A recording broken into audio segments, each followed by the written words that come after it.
राम राम सा। जय श्री राला बाबा धाम की जय। प्रयागराज माँ गंगा, यमुना और सरस्वती के त्रिवेणी संगम पर बसा प्रयागराज, जो महाकुंभ के लिए भी प्रसिद्ध है, जहाँ पर साधु संतों का समागम होता है। और इसके साथ ही प्रयागराज जो उत्तर प्रदेश राज्य का एक ऐसा महत्वपूर्ण स्थल है जो पर्यटन और अध्यात्म की दृष्टि से विशेष माना जाता है। प्रयागराज की हमारी किवाड़ा परिवार की यात्रा टीम जेवीपी मीडिया ग्रुप के साथ बहुत ही शानदार और सुखद है। मैं इससे पहले भी जब यहाँ पर प्रयागराज महाकुंभ हुआ था उसमें भी आया था और संपूर्ण दृश्य उस समय देखे थे। उसके बाद से प्रयागराज काफ़ी बदल गया है। पहले जो कभी इलाहाबाद हुआ करता था उसी का नाम प्रयागराज है।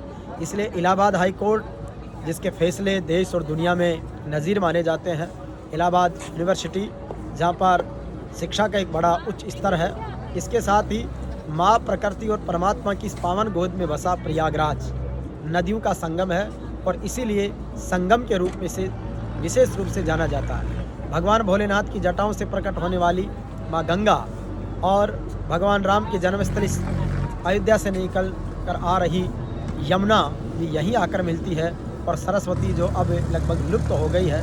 इन तीन नदियों का संगम यहाँ पर माना जाता है और इसमें स्नान का भी अपना महत्व है। हमारा शरीर भी प्रकृति के 5 तत्वों से बना है।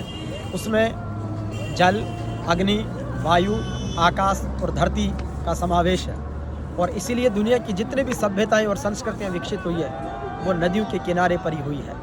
हर नदी की अपनी पवित्रता है, हर नदी का अपना ऐतिहासिक महत्व है और इसीलिए देश में भी नमामि गंगे नाम से नदियों के संरक्षण और संवर्धन का एक कार्य बड़े स्तर पर शुरू हुआ। नदियों की पवित्रता बनाए रखना हम सबका कर्तव्य है। नदियों में स्नान करने की पवित्रता को इसलिए माना गया है कि इस बहाने स्वच्छता बनी रहे। स्वच्छता जीवन का महत्वपूर्ण हिस्सा है और स्वच्छ जीवन में, स्वच्छ स्वभाव में स्वस्थ मस्तिष्क और स्वस्थ शरीर रहता है।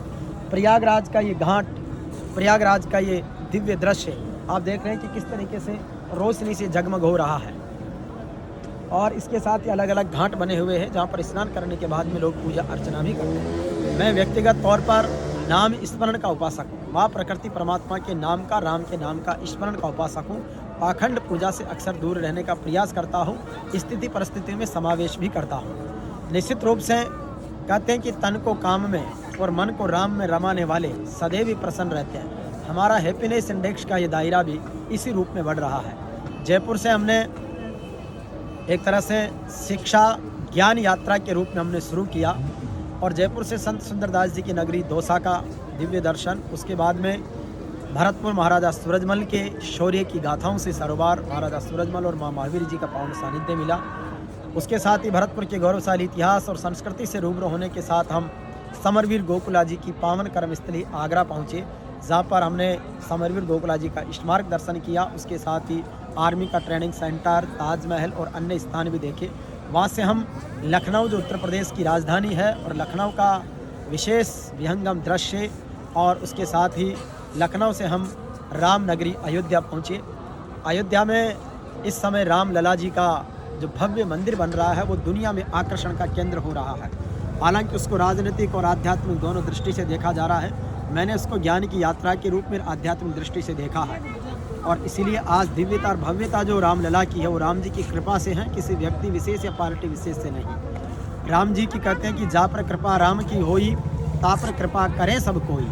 तो राम हमारे जीवन में है, घट घट में राम है और इसीलिए बहुत वर्षों पहले संतों ने कहा है कि गीता का संदेश बसा है कण कण में, मिल जाते हैं राम हर एक घर और आंगन में। तुलसी सूर कबीरा सबके दिल में है कविवर की गोर हमारे जनगण में। जग में कोई और नहीं है लोक देव तेजा जी सा, क्योंकि उनका हर बलिदान सभी से अच्छा है, इसलिए मेरा भारत देश महान सभी से अच्छा है।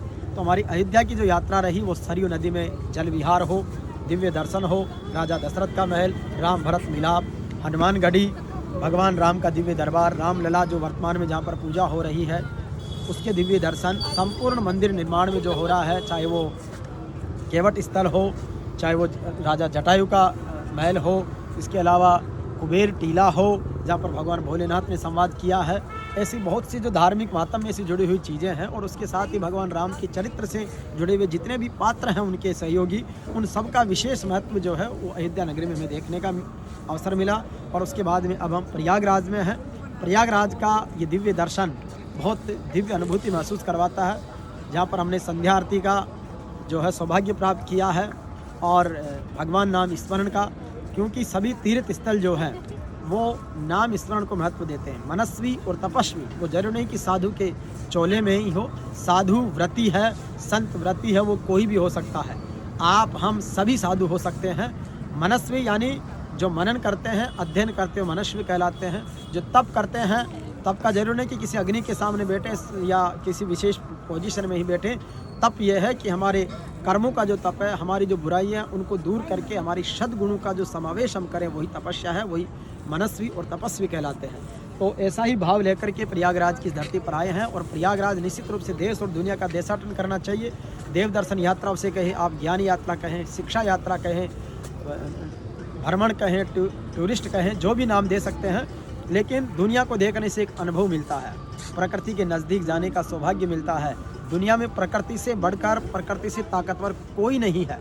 जब कहते हैं कि किसी देश की आर्मी जब होती है उसके कोई शेड्यूल होते हैं, लेकिन जब प्रकृति का मौसम अलग अलग तरीके का हो जाता है तो हमारे नियम कानूनों में संशोधन होता है कि सब आज कहने नहीं होगी। इसी तरीके से पहाड़ है, नदियाँ हैं, झरने हैं, पेड़ हैं, इनके संरक्षण और संवर्धन की ज़रूरत है। इन्हीं के नज़दीक और इन्हीं में से हमारे जो आविष्कार हैं वो होते हैं। तो निश्चित रूप से संतों ने जो अनुभव की वाणी बताई है, आज उन पर रिसर्च हो रहा है, बड़े बड़े इंस्टीट्यूट बन रहे हैं रिसर्च के, तो ये अपने आप में बहुत अद्भुत है। अपनी वैज्ञानिक दृष्टिकोण को बढ़ावा देते हुए धार्मिक स्थलों को पर्यटन के रूप में, आध्यात्मिक के रूप में, अनुभूति के रूप में रखें, स्वच्छता का ध्यान रखें, और जिस तरीके से मर्यादा पुरुषोत्तम भगवान राम का उत्सव इस आज़ादी के अमृत काल में चल रहा है 21वीं सदी में, जो कि भारत पर सबकी नज़रें हैं, लेकिन राम जैसा जीवन, राम जैसा चरित्र, राम जैसी आज्ञा, राम जैसा मर्यादा और राम जैसा जीवन जीने की कला हम सबको आए। भगवान इसी तरीके से घट घट में सबके रोम रोम में राम बसाए। वो सबके मन में है, मेरे मन में बसे हैं राम, मेरे तन में बसे हैं राम। तो राम सबके हैं, और इसीलिए राम की ही कृपा है कि हम सब आज प्रयागराज की धरती पर हैं। प्रयागराज से अब हमारा अगला जो टूर है वो अगली ज्ञान यात्रा श्री चित्रकूट जी की है, जहाँ पर के लिए प्रसिद्ध दुआ है कि चित्रकूट के घाट पर भई संतन की भीड़, तुलसीदास चंदन की से तिलक करत रघुवीर। यानी कि जो संत तुलसीदास जी महाराज ने रामचरितमानस लिखा है, उसकी रचना की है, तो उसकी अनुभूति के लिए भगवान राम स्वयं एक बार मनुष्य रूप में उनसे तिलक लगवाने आए थे। ऐसा इतिहास में, शास्त्रों में प्रमाण माना जाता है। यानी कि जब भी जिस भी युग में उस भगवान को सच्चे मन से पुकारा जाएगा, तो निश्चित रूप से आपके हम सब के बीच में रहेगा। ये अनुभूति है, कभी माता पिता के रूप में भगवान है, कभी प्रकृति के रूप में भगवान है। मनुष्यता की जीव दया का एक सबसे श्रेष्ठतम लक्षण भगवान का है। आइए ऐसे प्यारे उस भगवान को हम सब प्रणाम करें, प्रेम और सद्भाव के साथ में रहें, और जीवन में यही मंगल कामना हम सब करें कि वह शक्ति हमें दो, दया निधि कर्तव्य मार्ग पर डट जावें, पर सेवा पर उपकार में हम निज जीवन सफल बना जावें। माँ प्रकृति परमात्मा सब पर कृपा बरसाए। जय श्री राला बाबा धाम की, जय माता पिता की, जय गुरुदेव की, जय माँ प्रकृति परमात्मा की। राम राम सा।